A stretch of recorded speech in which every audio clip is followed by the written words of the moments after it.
Sejahtera Allah yang melampaui segala akal akan memelihara hati dan pikiranmu di dalam Kristus Yesus Tuhan kita. Amin. Selamat hari Minggu untuk kita semua. Sebelum saya membacakan firman, izinkan saya menyampaikan salam. Saya Pendeta Demak Simanjuntak, istri Bu Rusinaga, anak masih 5, 3 laki-laki dan 2 perempuan. Dak saya bina kita belum juga. Mamai anak, mamai buru. Kami melayani sebagai Wakil Direktur Sekolah Tinggi Guru Huria Seminarium Sukoholong. 2 tahun yang lalu pindah dari Bekasi Harapan Jaya dan sekarang sudah di Sukoholong, dan rindu kembali datang ke Jakarta dan berjumpa dengan Bapak Ibu Saudara di sini. Selamat hari Minggu. Mari kita baca firman Tuhan yang diperuntukkan buat kita pada minggu ini dari Injil Markus pasal yang ke-6 ayat 1 hingga ayat yang ke-13. Mari kita baca secara responsorial. Kemudian Yesus berangkat dari situ dan tiba di tempat asalnya, sedang murid-muridnya mengikuti dia.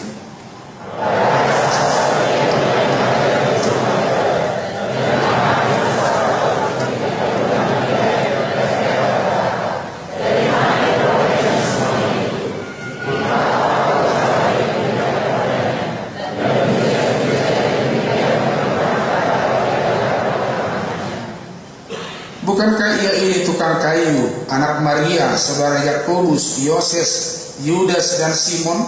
Dan bukankah saudara-saudaranya yang perempuan ada bersama kita? Lalu mereka kecewa dan menolak dia.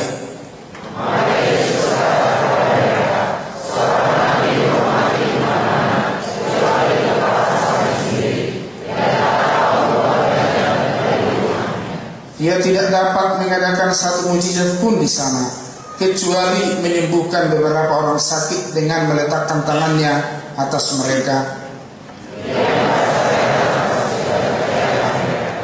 Lalu Yesus berjalan keliling dari desa ke desa sambil mengajar.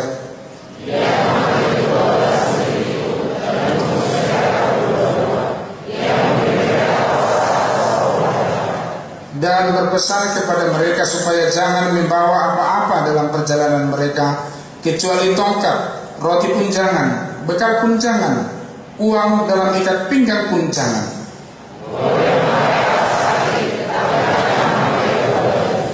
Katanya selanjutnya kepada mereka, kalau di suatu tempat kamu sudah diterima dalam satu rumah, tinggallah di situ sampai kamu berangkat dari tempat itu.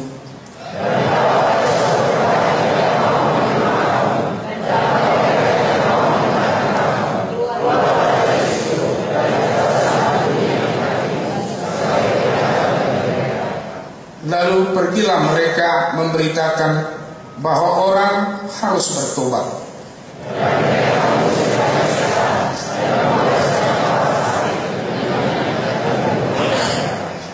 Demikian firman Tuhan.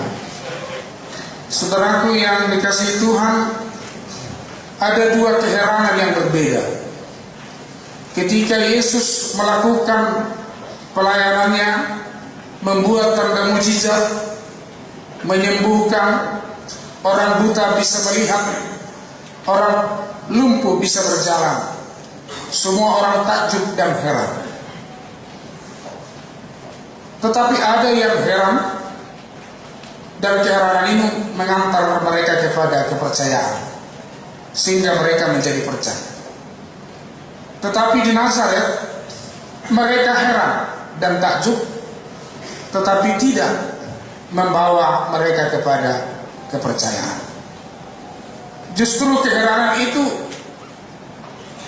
membuat mereka menolak Yesus. Dan oleh karena penolakan itu di ayat 6, Yesus heran melihat ketidakpercayaan mereka. Ada yang heran dan takjub sehingga percaya. Ada yang heran dan takjub, tidak percaya. Yesus menerima yang heran dan percaya. Tetapi Yesus heran kepada orang yang heran tidak percaya. Banyak orang yang hanya heran-heran. Wow, amazing. Percaya enggak? Belum tentu. Kenapa Yesus heran kepada orang yang hanya heran? Keheranan Yesus adalah kenapa ada kehidupan di sampingnya tetapi mereka tidak percaya. Kenapa ada makanan di sampingnya tetapi mereka lapar. Kenapa ada orang yang haus di dekat air terjun. Mewas di toru bisa kurang. Mungkin pada orang susah kurang ini jadi dia di mana. Mungkin dalam tahu-tahunan. Saudaraku yang dikasihi Tuhan, memang luar biasa Tuhan kita, Tuhan Yesus itu. Ketika kita menanam padi, serta merta dengan padi itu akan tumbuh rumput. Tetapi tidak pernah orang ketika menanam rumput maka tumbuhlah padi. Artinya, ketika kita melakukan yang baik, ketika Yesus memberikan kehidupan, dan ketika kita melakukan yang baik, serta merta dengan itu akan bermunculan hal yang jahat, menolak yang baik itu. Tapi tidak pernah orang melakukan yang baik, melakukan yang jahat, dan dari kejahatan itu muncul kebaikan. Itu tidak pernah. Setiap kali firman diberitakan, dua hal itu selalu terjadi. Menerima, menolak. Sama-sama heran, tetapi ada yang menerima, ada yang menolak. Tapi jangan sampai Tuhan kita heran, menggeleng-geleng, karena kita hanya heran dan tidak menerima. Sama itu ketika kita mau mendengarkan firman, misalnya setiap hari Minggu, enak gak khotbahnya? Didengar sebentar, lalu dia ber-SMS. Bagaimana khotbah ini? Gak enak, katanya kan? Lalu dia sambil ber-SMS. Ada orang yang ketika mendengarkan firman, dia lalu buka tasnya dan memakan permen. Lalu Tuhan akan tanya, anakku kau makan firman atau permen? Dua-duanya Tuhan itu kan? Satu-satu lah. Firman dulu kan? Permennya nanti. Bahkan ada orang ketika mendengarkan khotbah itu tidak diterima kepada dirinya, tetapi kepada orang lain. Karena orang Batak memang pintar main bola. Jadi khotbah itu diofer kepada yang lain. Ketika khotbah itu kena, mampus kau katanya kan. Kalau kali ini kau kena ini katanya. Disalam pula pendeta setelah selesai khotbah. Wah, puas rasanya mang pendeta katanya. Bukan khotbah itu kepada dirinya, tapi dioper kepada orang lain. Puas rasanya katanya. Karena musuh-musuhku tunduk kepala akhirnya katanya. Saudaraku, khotbah itu bukan bagi saudara yang pertama, tapi bagi saya sebagai pendeta. Kemudian baru bagi kita. Kenapa masyarakat Nazaret menolak Yesus?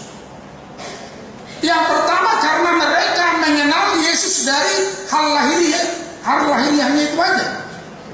Dia hanya seorang anak tukang kayu.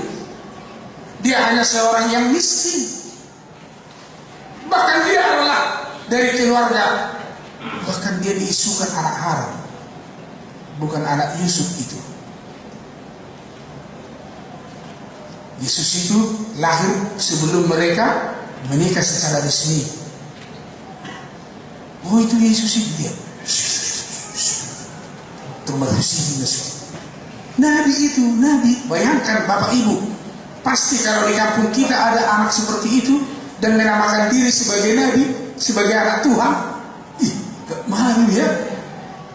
Semua orang membenarkan diri dan menyatakan ini bagaimana? Dengan pengenalan itulah mereka menolak Yesus. Bagaimana mereka bisa menerima itu? Yesus menyatakan bahwa dia adalah anak Tuhan, juru selamat. Bagaimana? Dan impossible, itu sangat tidak mungkin bagi mereka.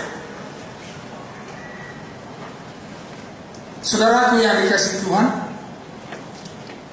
kita puji syukur kepada Tuhan karena nenek moyang kita orang Batak tidak menolak Injil, tapi menerima Injil. Ketika para misionar datang, memang awalnya ada yang menolak. Misalnya tahun 1834 bahwa dua penginjil dari Amerika, Henry Lyman dan Samuel Munson dibunuh. Bahkan ada yang menyatakan dimakan oleh orang Batak. Kalau kita baca bukunya Ian Momensen yang berwarna kuning, ketika dia tahun 1863 turun dari Sibolga ke Barus dan dia naik ke dataran tinggi Barus, di sana dia menemukan sekelompok orang Batak sedang menyembelih manusia dan membuat supnya untuk dimakan. Lalu dikatakan kepada Momensen, wah enak banget ini betisnya Momensen dimakan di sup. Kemudian dia turun dari situ ke Sibolga, dari Sibolga dia naik lagi ke Parausoran. Saudara, mungkin menjadi pertanyaan, para ahli berdebat di sini, apakah orang Batak pernah makan manusia atau tidak? Itu masih perdebatan sampai sekarang.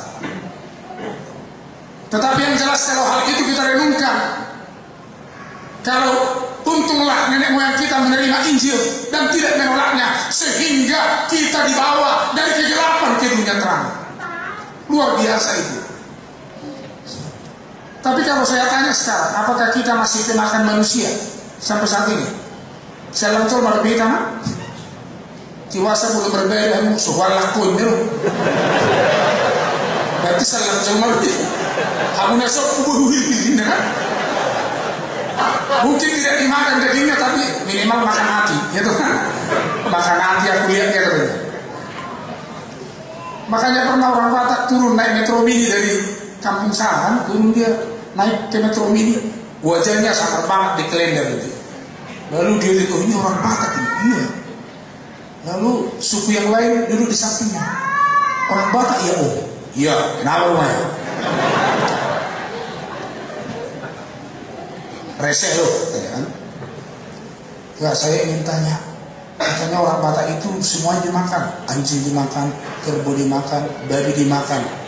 Iya, yang belum laparnya aku, tahu pun kumakan ya.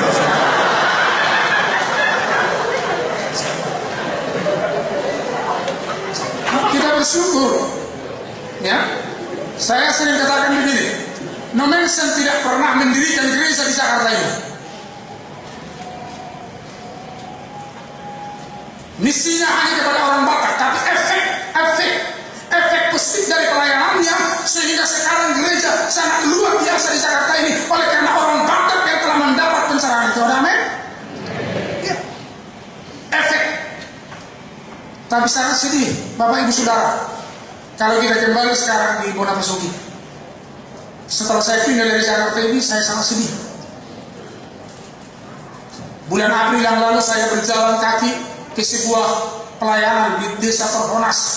Itu saya berjalan dengan istri saya 5,5 jam saya jalan kaki. Dan melayani diterpa hujan 2 jam.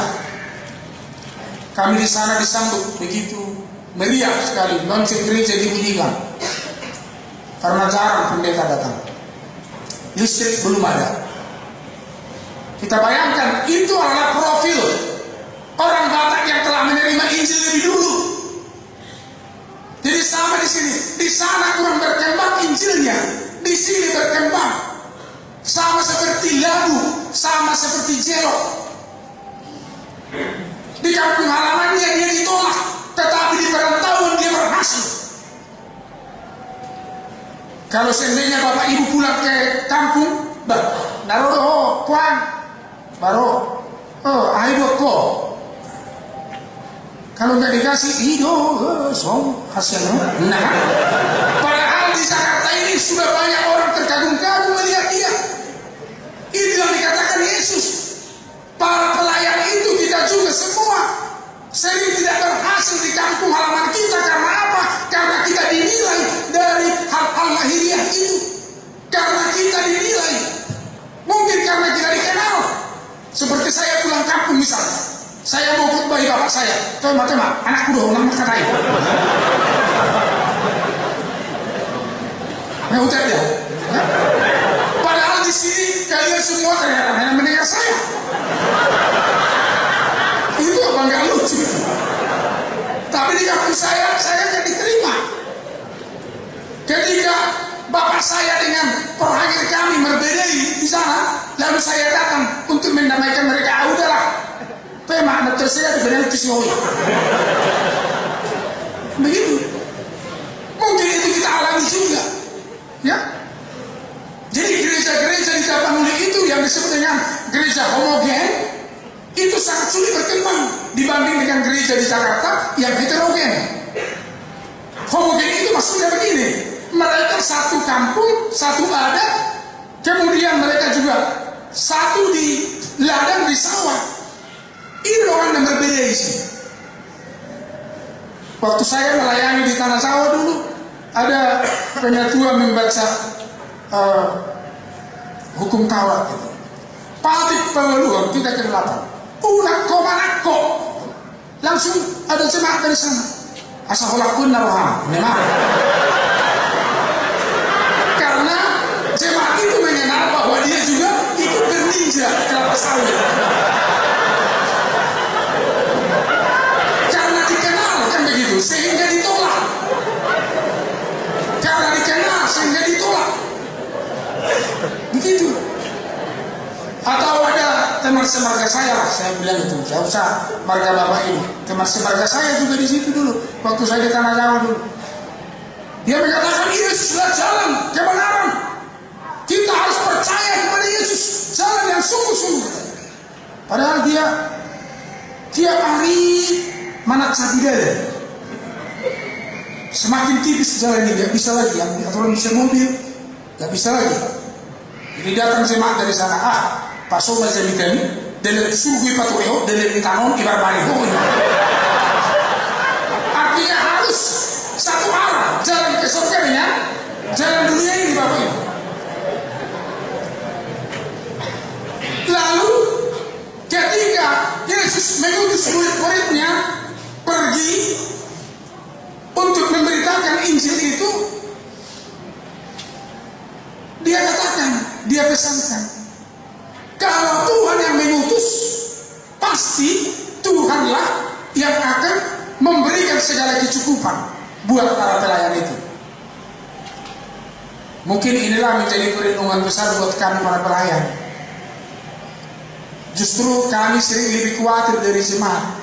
Sering, walaupun ya kembali kita berdoa lagi, kenapa ya Tuhan kita renungkan. Sebagai manusia memang kita sering khawatir.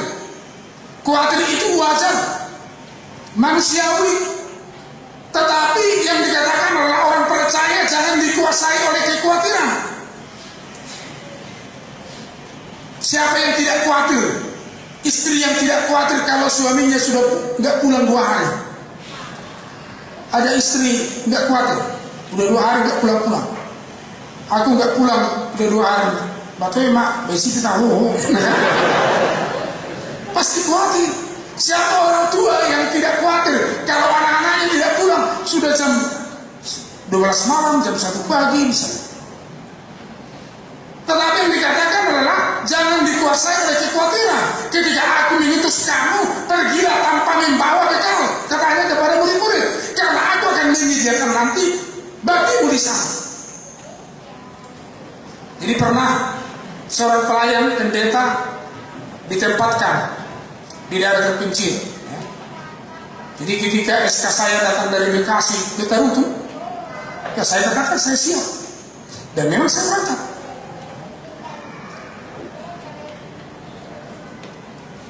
Ada seorang pelayan yang ditempatkan di daerah terpencil sekali.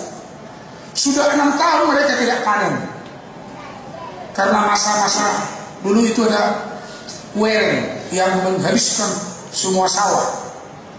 Lalu ketika pendeta itu mengadakan rapat malam hari, mengumpulkan semua jemaat, bagaimana apakah jemaat itu menerima pendeta ini dengan keadaan yang sangat minus atau tidak? Lalu jemaat mengatakan, amat pendeta, jangan bicarakan di sini soal balanjo, soal gaji pendeta. Kami aja udah makan tidak makan, udah manco kami, mangat somangan.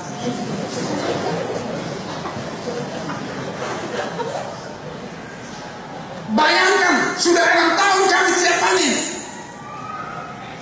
Wah, lalu pendeta bertanya, suatu yang sangat luar biasa. Bapak ibu tidak panen 6 tahun, tapi masih sehat sampai sekarang. Coba tunjuk tangan, siapa yang selama 6 tahun ini, siapa yang mati kelaparan? Gak mungkin tunjuk tangan yang mati kelaparan. Siapa di antara saudara selama 6 tahun ini karena tidak panen lalu dia mati kelaparan? Atau siapa di antara saudara karena tidak panen selama 6 tahun jadi pencuri? Dan atau mana? Akapan aku nomor aku tahu nih, kan? Dasar pencuri, kalau pencuri nggak ada yang mencuri. Itu sesuatu yang luar biasa. Tidak panen 6 tahun tapi bisa eksis. Itu karena apa? Karena kuasa Tuhan.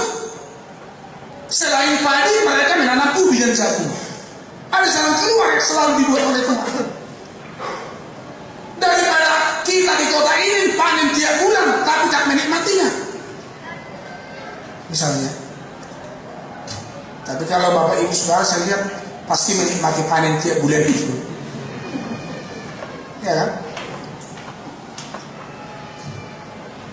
Karena berbeda wajah bulan tua dengan bulan muda. Kalau di sini mungkin tidak seperti itu.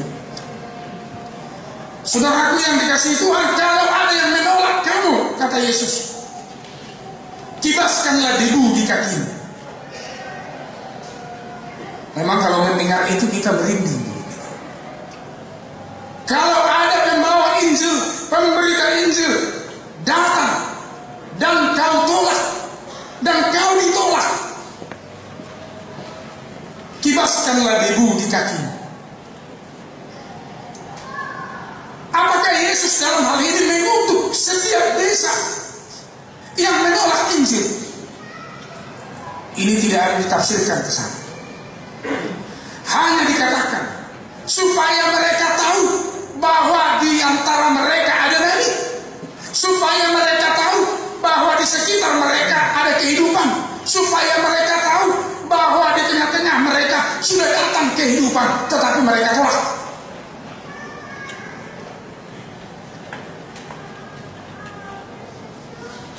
Memang ada hal yang sangat berbeda. Ketika tanggal 11 Februari 2011, gereja Pangeran Saya Kaliurang Perwira disegel oleh pemerintah Kota Madya Bekasi, dan kami bergereja selama bertahun-tahun di halaman gereja.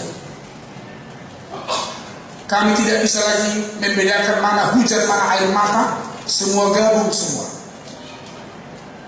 Karena kesedihan. Bahkan luar biasanya adalah sekalipun gereja disegel, jemaat semua hadir, hampir 90%. Bahkan ada jemaat yang hadir pakai kursi roda. Saya katakan, Pak, Ama, tak usah datang. Karena ketika masyarakat intoleran datang menyerang kita, bagaimana kami akan menjaga aman? Dia bilang begini, Ama pendeta, lebih baiklah aku datang. Di rumah pun aku toh mati juga. Lebih baik aku mati bersama dengan kalian di dalam Tuhan, katanya. Walaupun sampai sekarang dia belum mati juga, masih sehat kan begitu. Itu karena imannya yang begitu kuat. Dan ketika saya pindah ke Tapanuli, melihat gereja yang besar tapi kosong, saya sangat sedih. Saya sangat sedih, Pak.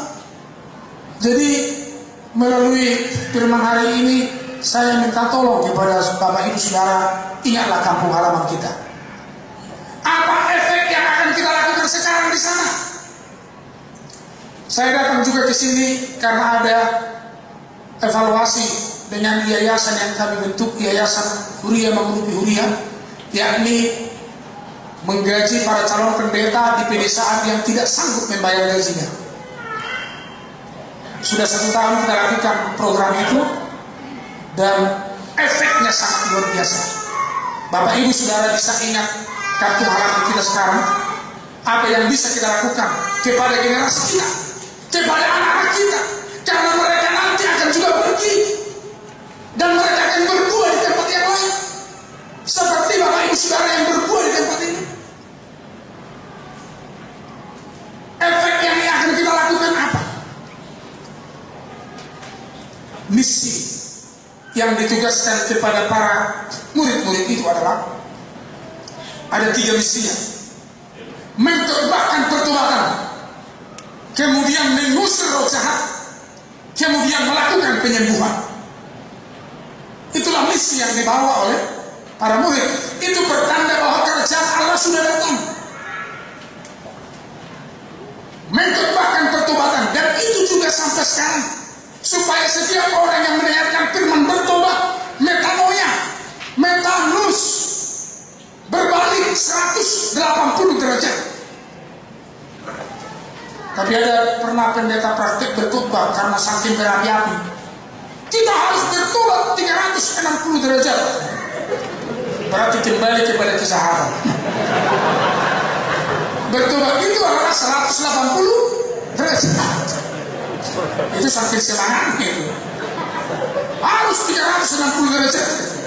Berarti kembali kepada kisah Habel. Lalu ada lagi jemaat yang salah menafsirkan tentang pertobatan ini. Pak pendeta, aku udah bertobat. Yang dulu tak merokok, sekarang merokok. Kan? Itu bukan bertobat, bukan namanya Pak. Bertobat itu adalah dari yang tidak baik menjadi baik. Dari 10 kali kita satu hari berbohong oleh karena HP, kita kurangi menjadi 5 kali. Gak mungkin gak berbohong dengan HP kan? Tiap hari berbohong. Udah di mana? Di tengah jalan, ya kan? Di pinggir jalan. Akhirnya jalan-jalan, gitu kan? Entah jalan mana kita tidak tahu. Entah kenapa kita sering tergiring berbohong, dan enak sekali berbohongnya. Dan banyak bangga, mampus dia, ku bohongi, kan? Bangga pula dia. Waduh, bagaimana pula ini? Nah, saudara yang dikasih Tuhan, bagaimana kita setelah mendengarkan khotbah, pasti hati kita itu adalah seperti pasir, gurun pasir yang menerima hujan, kemudian disesupkan oleh firman. Tapi agak beda sedikit. Kalau saya lihat jemaat-jemaat karismatik dengan HKBP agak beda sedikit. Kalau karismatik pulang dari gereja, karena waktu saya di Bekasi satu kompleks dengan gereja-gereja Pentakosta dan yang lain. Halo Bapak Ibu, kalau kita bilang, oh Pak Pendeta, dari mana? Kami dari ibadah di sana, Grand Mall. Bagaimana perasaan Bapak Ibu? Puji Tuhan, kita telah mendapat firman dan hati kita telah diubah oleh firman. Kita telah mendapat motivasi yang baru. Begitu, mereka semangat sekali. Kalau jemaat HKBP, Horas sama, Horas. Kita tanya lagi ibu-ibu, Horas senang, Horas. Dari mana? Gereja. Loh, kok begitu dari gereja? Saya bingung itu. Ada apa di gereja kita? Lalu saya tanya, masa soalnya tok uluku? Si tua aloki maraget dari itu. Hancur aku hancur. Bagaimana dia diubahkan oleh firman? Jangan kita seperti masyarakat Nazaret. Ketika kita mendengarkan firman, maka firman itu mengubahkan diri kita dan kita mendapat motivasi. Ini udah wajahnya datang terjepit, pulang terjepit.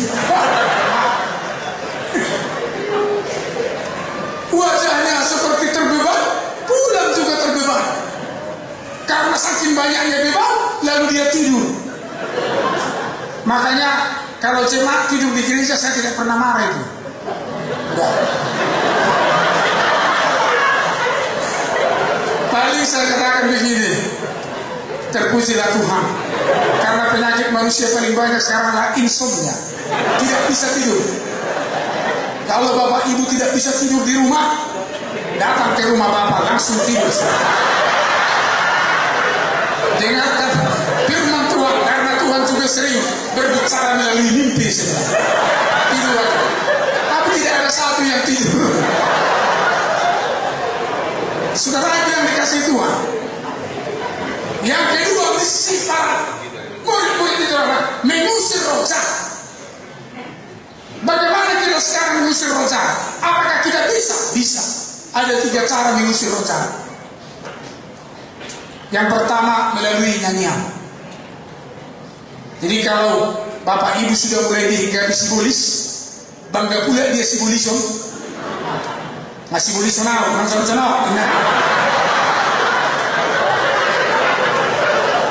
bangga pula dia simbolison kan? Nah, kalau mulai simbolison, suami di rumah ibu mulailah bernyanyi. Ingat Daud, bagaimana Daud membunyikan kesapinya, mengusir roh jahat dari Saul. Ketika kita nyanyikan Duksonan rohaku, pasti simbolis tunggang langgang. Basi semua boleh. Yang kedua cara mengusir roh jahat adalah berdoa. Ketika kita berdoa dengan sungguh-sungguh, maka dia tidak akan datang dan dia akan keluar. Yang ketiga adalah yang firman. Bacakan firman Tuhan berulang-ulang, maka dia akan ketakutan. Dengan iman yang kuat kita berdoa, membaca firman dan bernyanyi. Apakah mungkin yang dilakukan murid yang sekarang ini masih mungkin dilakukan sampai sekarang? Masih. Dan mari kita buktikan. Pasti. Kita buktikan dalam diri kita dulu. Soalnya mulai asing pamerin-pamerin nyamata kan? Benar. Yang ketiga adalah penyembuhan. Penyembuhan yang utama bukanlah penyembuhan fisik, tetapi penyembuhan hati. Itu yang kita katakan tadi. Bagaimana supaya hati saya sejuk? Hati. Karena semua ini harus keluar dari hati. Menselaraskan antara hati, pikiran, dan mulut. Kalau ini tidak selaras, kita akan sakit, Pak. Lain di bibir, lain di hati, pasti sakit itu. Kalau atasan memerintah cepat, ya Pak, alih bagai sesemati mau lihat enggak. Bahaya itu. Harus dari dalam. Selaraskan otak, hati, dan mulut. Itu akan memberikan kesehatan buat kita. Memberikan kesehatan. Ketika firman itu datang dan kita disegarkan oleh firman itu. Makanya ketika saya berkhutbah di mana-mana selalu saya katakan, kalau jumpa dengan pendeta Demak, jangan bilang aman pendeta Demak, tidak usah. Bodoh amat, ngelubang be aman gitu aja. Ngelubang akan apa jadi dalam merah hati. Jadi asal jumpa saya dengan jemaat yang telah mendengarkan khutbah saya, Pak Pendeta, ngalonggar be. Ada lagi yang mengatakan aman, ngabumbung be ini mana? Suri apa jadi? Nanti Bapak Ibu suami yang tidak datang, nanti salam langsung ngelubang be aman, namun. Kali orang kamu aneh lubang itu curiga mata. Jadi gua hari ini mata. Aman tapi suami mata. Misalnya anu niat tanggal lubang be aman, namun. Negosiasi wakil akan apa jadi? Itulah ketika firman hadir, maka segala hal yang mengganjal dalam diri kita itu, dia bagaikan hujan yang turun ke tanah yang resah. Hati kita akan berbunga-bunga karena kita dikuatkan oleh firman. Kiranya firman hari ini memberikan kekuatan buat kita untuk bekerja besok hari dan hari selanjutnya. Amin. Mari kita berdoa. Segala puji syukur kami ucapkan kepada Tuhan pada pagi hari ini, karena Tuhan telah mengizinkan kami untuk mendengarkan firman. Tuhan, izinkanlah kami membuka hati kami, biarlah hati kami seperti gurun pasir yang gersang menerima firman-Mu. Janganlah kami seperti masyarakat Nazaret yang hanya menilai dari hal lahiriah sehingga kami menolak firman-Mu, sehingga kami menolak kehidupan. Izinkan kami Tuhan membuka hati kami sehingga segala kepenatan yang ada dalam diri kami Tuhan sembuhkan, segala pergumulan dalam hidup kami. Kami berdoa buat seluruh jemaat-Mu Tuhan agar besar pong ini. Jika ada yang sakit, Tuhan sembuhkan. Jika ada yang bergumul berduka cita, Tuhan yang menghibur mereka. Dan berikanlah kebijaksanaan kepada para anak-anak mereka mulai dari sekolah minggu, remaja dan apostle gunung yang masih dalam pendidikan. Berikan kebijaksanaan Tuhan. Yang sudah tamat sekolah, tunjukkan jalan untuk mereka untuk mencari lapangan pekerjaan. Demikian juga kami berdoa buat Amang Pendeta Resort, Amang Pendeta Sugalingbing dan keluarga, Amang Pendeta Perdiri dan keluarga, dan seluruh majelis. Biarlah hikmah kebijaksanaan yang dari Tuhan, yang Tuhan turunkan kepada mereka, supaya dengan kebijaksanaan Tuhan mereka dikuatkan untuk melayani Dia kami beserta. Terima kasih Tuhan. Kami aturkan doa kami hanya di dalam nama anak Tuhan Yesus Kristus Tuhan kami. Amin.